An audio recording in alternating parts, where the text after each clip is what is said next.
En esta presentación vamos a ver todas las tecnologías de manufactura aditiva y las diferentes características que tienen estas tecnologías.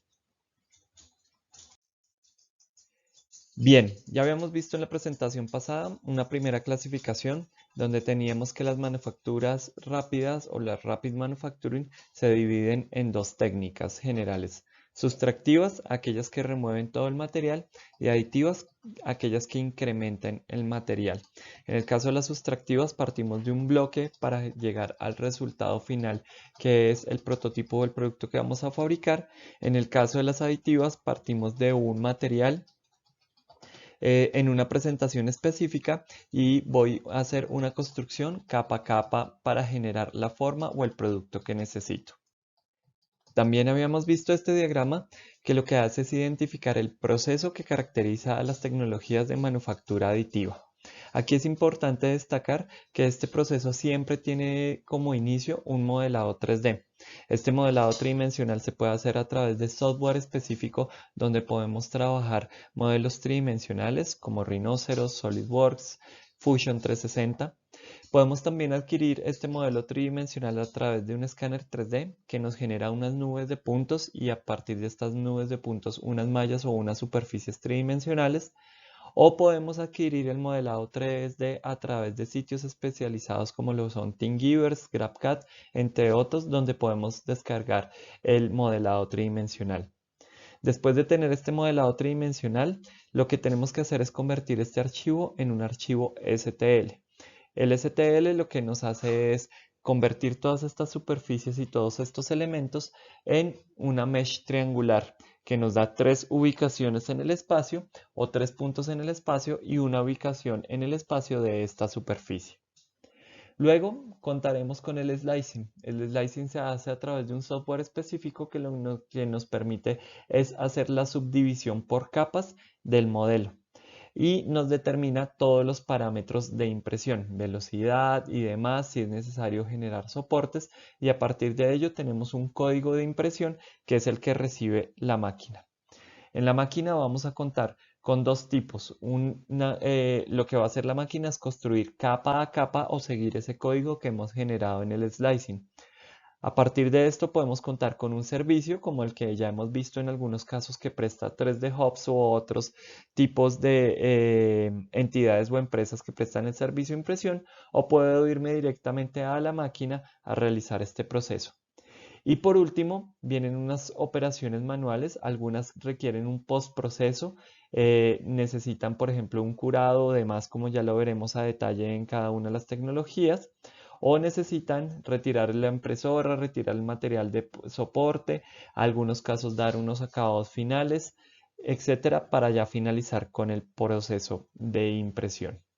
Entonces a la derecha vemos un ejemplo de lo que sucedió en este caso en un botón de una estufa. Lo que se hizo en este caso fue modelarlo en SolidWorks, convertirlo en archivo STL, que lo que hace es darnos una malla definida en unos puntos específicos donde tengo mayores curvaturas o mayor detalle, y en donde tengo superficies planas, pues simplemente unos rectángulos o unos triángulos en este caso mucho más grandes. Luego procedemos a realizar el slicing. El slicing entonces aquí lo tenemos en esta zona donde simplemente estamos dividiendo capa a capa y estamos generando el código de impresión.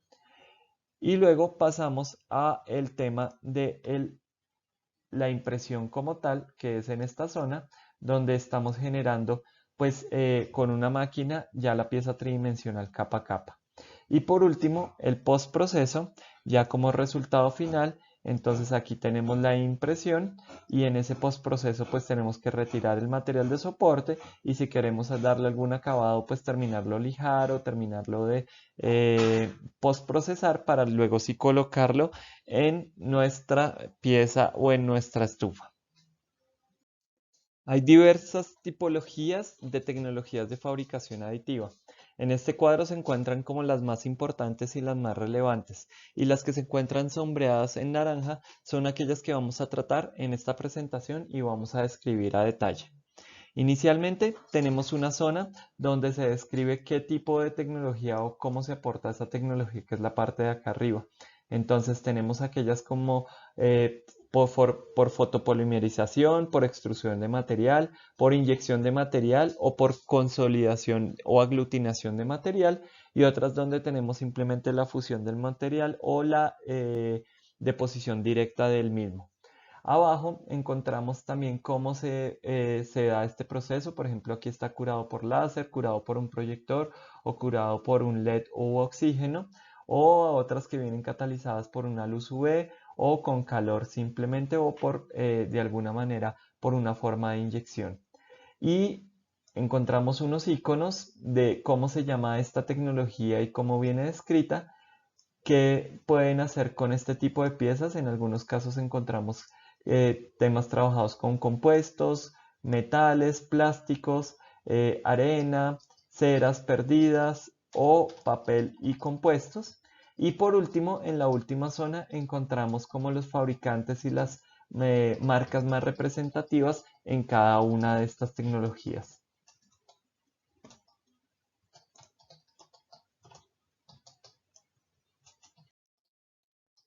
Bien, para comenzar vamos a hablar de FDM o FDFF, que es Fusion Deposition Modeling. En este caso, todas las secciones del prototipo están hechas por la deposición de un polímero que generalmente es termoplástico, y para esto se utiliza una boquilla de extrusión que lo que hace es pasar el filamento y convertirlo en hilos más delgados y imprimir capa a capa. ¿Qué características tiene esta tecnología? Los materiales son funcionales y laborables, los gastos de funcionamiento son limitados en este caso, no son exagerados, hay una alta fiabilidad. ¿Qué quiere decir esto? Que simplemente lo que estoy modelando se va a reproducir con cierta exactitud, pero tenemos ciertas dificultades para obtener detalles y alta precisión en estos elementos. ¿Cómo funciona esta tecnología? Son las que ustedes conocen y las que se encuentran normalmente en los laboratorios de modelos y prototipos o en los makerspace, aunque también existen tecnologías que trabajan de carácter industrial, y más adelante veremos un cuadro comparativo de qué podemos hacer con una o con otra. Inicialmente tenemos algunas de estas referencias que trabajan con dos tipos de extrusores. Uno que trabaja el material simplemente de soporte, y otro que trabaja el material que se va a utilizar para la parte que voy a imprimir. Hay algunas que solo tienen un solo extrusor y con ese mismo extrusor hacen el material de soporte y la pieza que estoy imprimiendo. Generalmente este extrusor o esta configuración se mueve en estos dos ejes, donde estoy dando las dos coordenadas de movimiento, y adicionalmente para agregar el eje Z se mueve la plataforma, o a veces se mueve todo este cuerpo dependiendo la configuración. Hay otras configuraciones que son tipo delta, donde se puede encontrar que los movimientos de los tres ejes se encuentran coordinados de manera vertical, y esto garantiza una mayor precisión y unos movimientos más fluidos y rápidos. Tenemos una plataforma de soporte, y esta plataforma en algunos casos es caliente para evitar la contracción de ciertos materiales que tienden a contraerse o a deformarse cuando hay choques de temperatura.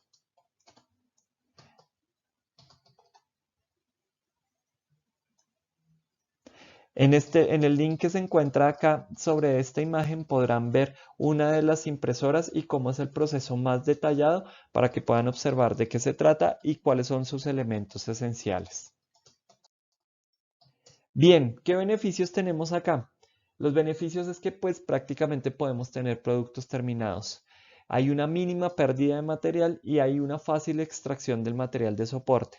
Esto tiene que ver más relacionado con las condiciones y con los parámetros que los veremos en unas sesiones más adelante, que se pueden coordinar y se pueden ajustar de acuerdo a la geometría o de acuerdo al material que esté utilizando. Hay un fácil intercambio de material. Los materiales vienen en presentaciones de rollo, y sencillamente si quiero cambiar el color o si quiero cambiar el material, pues cambio este rollo en el proceso o en la máquina. El color extruido va según el material que se extruya. Entonces, sin embargo, hay materiales o hay equipos que ya se están desarrollando donde se puede generar una combinación de material.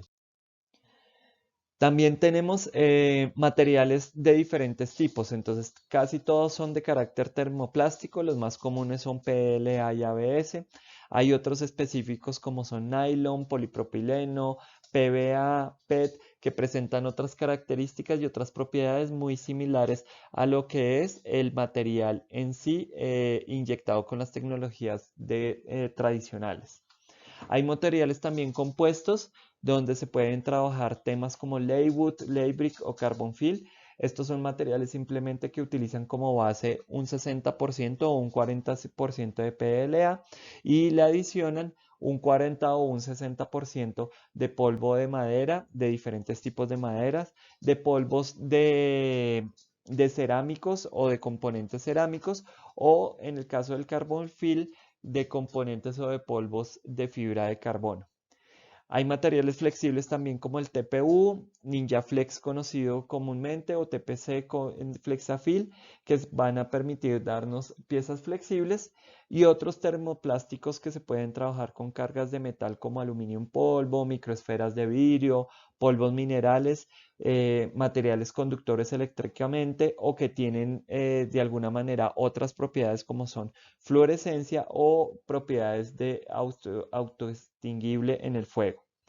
¿Qué tenemos como desventajas? La precisión limitada. En algunos casos, por el diámetro del extrusor o por la forma en que se aplica el material o incluso por las tolerancias que tiene este, pues tenemos una precisión limitada a ese diámetro del extrusor. Estas tolerancias oscilan entre el 0.2 y el 0.4 milímetros. Es un proceso lento. Tener que aplicar capa a capa y en dimensiones grandes con un extrusor muy pequeño hace que las impresiones se demoren más. E incluso cuando hago capas muy detalladas, por ejemplo de 50 micras o 0.05 milímetros o 100 micras, va a ser un proceso aún más lento que cuando utilizo una resolución o una calidad más baja. Hay unas deformaciones difíciles de predecir, especialmente en los materiales que son ABS y nylon, que lo que hacen es contraerse cuando se encuentran con choques o cambios bruscos de temperatura. Normalmente estos materiales se imprimen en máquinas de cámara cerrada y así se evita esta deformación. Pero en algunos casos, según la geometría y según las propiedades de impresión, hay deformaciones que no se pueden predecir con anterioridad. Y hay necesidad de hacer eliminación de soportes y en algunos casos acabados a mano. Aunque hay algunos soportes que son solubles a ciertos químicos o incluso a agua, estos soportes a veces dejan defectos que hay necesidad de hacer algunos acabados a mano para que estas piezas terminen bien. En el video que le dejamos anteriormente pueden ver cómo algunos de estos acabados pueden terminar en piezas totalmente brillantes o donde se noten las capas de impresión.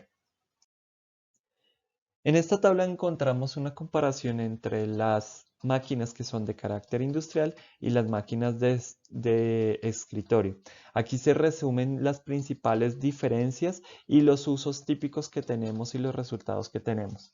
Lo inicial es entender pues el costo.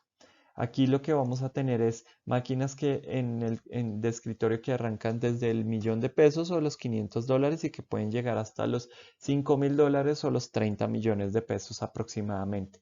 Mientras que en el ámbito industrial las máquinas pueden iniciar aproximadamente desde los $50.000. Otro tema importante a destacar es la tolerancia y cómo puedo respetar esas tolerancias de acuerdo a mi archivo. En el caso de las impresoras de escritorio, voy a tener unas tolerancias que pueden variar en un 1% con un límite más o menos de 1 milímetro, mientras que en el caso de las industriales podemos estar alrededor de los 0,15%, o sea, una precisión alrededor de los 0.2 milímetros. De igual manera, las áreas de impresión. En las de escritorio podemos tener un máximo hasta 200 centímetros, 200 milímetros cúbicos o 20 centímetros cúbicos, mientras que como ejemplo tenemos impresiones mucho más largas de carácter industrial o mucho más amplias, 900 por 600 por 900 milímetros, casi un poco menos de un metro cúbico. Los materiales que se utilizan comúnmente en las de escritorio son PLA, ABS, PETG, sin decir que no se pueden utilizar otros materiales, pero que hay que tener ciertas características en estas impresoras de escritorio, mientras que podemos trabajar fuertemente policarbonatos, compuestos, ABS o Ultim, que es un material específico en las máquinas de carácter industrial. El material de soporte típicamente lo encontramos como el mismo material de aporte, entonces viene siendo el mismo PLA o el ABS en las máquinas de escritorio, mientras que en las páginas industriales encontramos unos que son solubles en agua o en otro tipo de químicos. La capacidad de reproducir o de mantener las mismas tolerancias y la misma producción con muchas piezas es muy baja en las de escritorio y es media en el tema industrial. Y tenemos unas características en cuanto a las tolerancias y en cuanto a los acabados que se dan en diferentes números y en mayor precisión, obviamente en los temas industriales.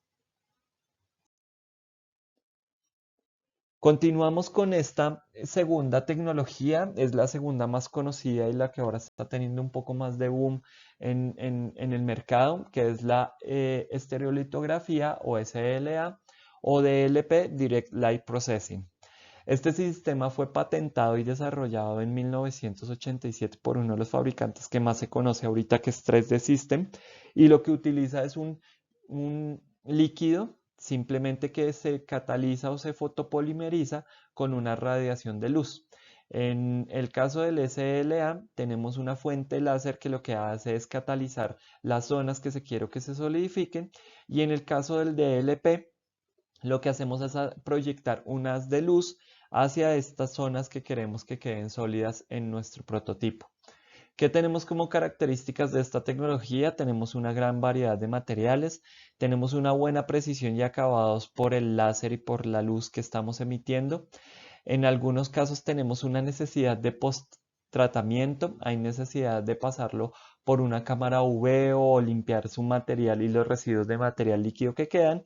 Y casi todas estas resinas que se utilizan para la fotopolimerización generan unos problemas ambientales y de seguridad en el entorno de trabajo.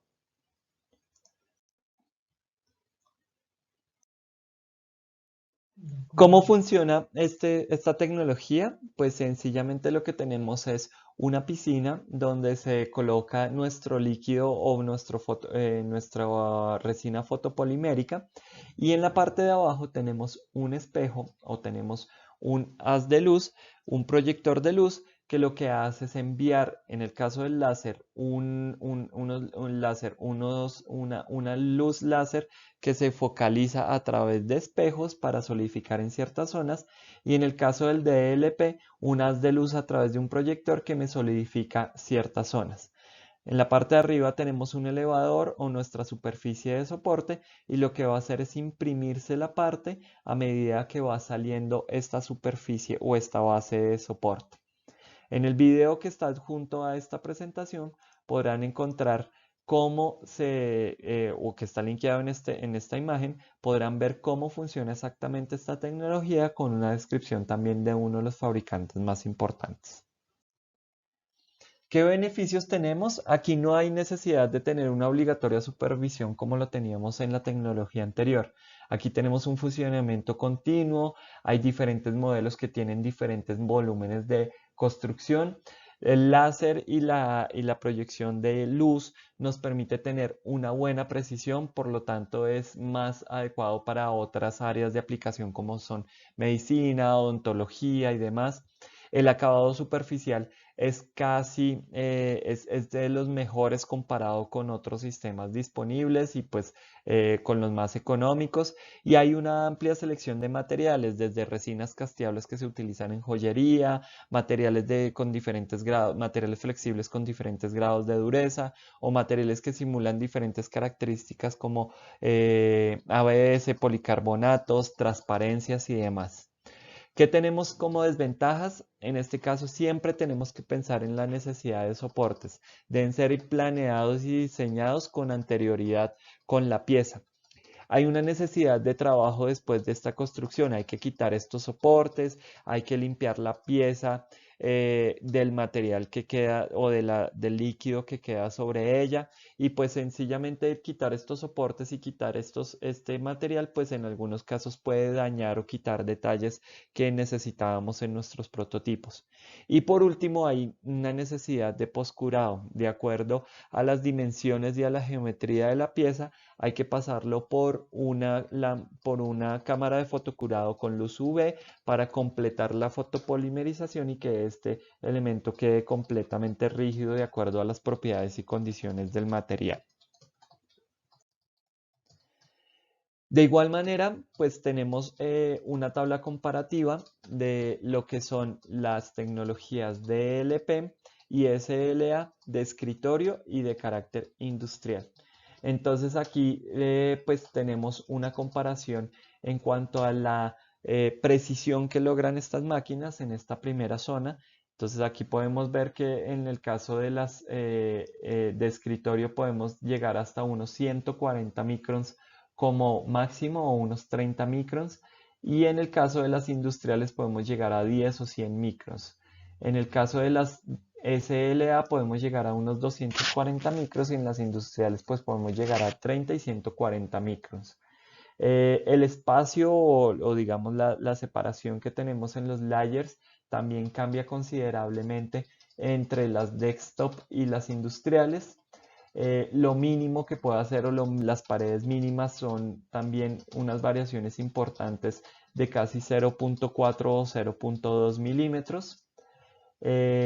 Los acabados superficiales o los acabados que se ven en la superficie pues están catalogados, por ejemplo, aquí con 2 o 3 estrellas en los casos de los desktop y con casi 4 o 5 estrellas con los temas industriales. De igual manera, las zonas de impresión, por ejemplo, las de LP utilizan casi lo que es una pantalla de celular y hasta una altura de 127 milímetros.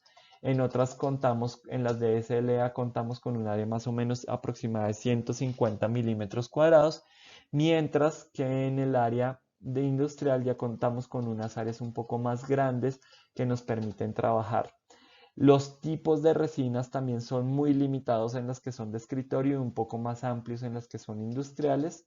La capacidad de reproducir y de replicar piezas se mejora muchísimo en el carácter industrial, pero pues esto también implica unos costos. Desde las impresoras de escritorio las podemos encontrar incluso ahora desde 500, $800 hasta unos 15.000 con algunas referencias, mientras que en el caso de las industriales pueden llegar hasta 100.000 o $500.000 según el fabricante y según la tecnología.